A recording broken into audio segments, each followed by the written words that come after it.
Well, I've built this van, or I've got a van, and I've built this battery tray to use for an auxiliary battery on the van.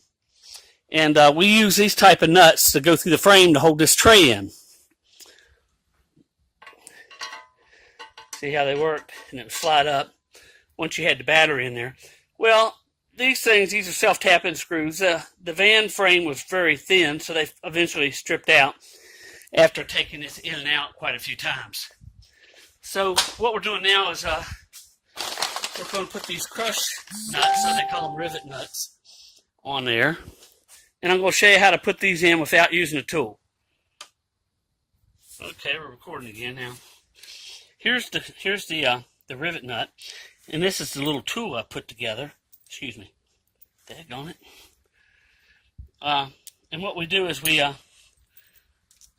screw that on there, the nut on there. I'll show you here in a minute. Okay. We got it screwed on there. And we'll stick it in the hole and we'll start running this nut down. I put 2 washers on there so it would the nut would spin good and not spin our rivet nut. Okay, it takes 2 wrenches, one to hold the middle nut.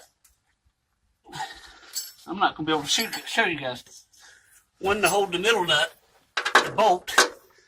There we are. One to hold this bolt from turning, and then we're going to be just turning this other one right here. And then that crushes that nut, and it makes a good mounting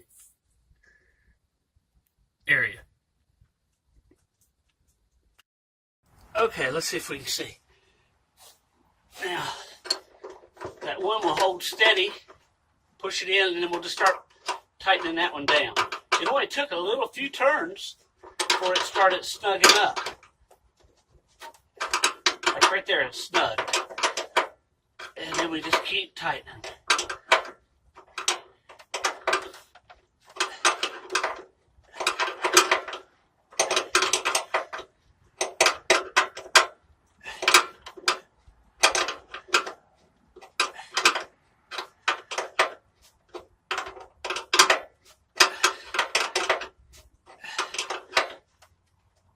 There we go.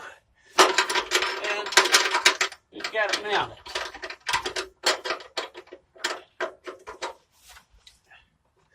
Now shoot. There we go. And it's in there.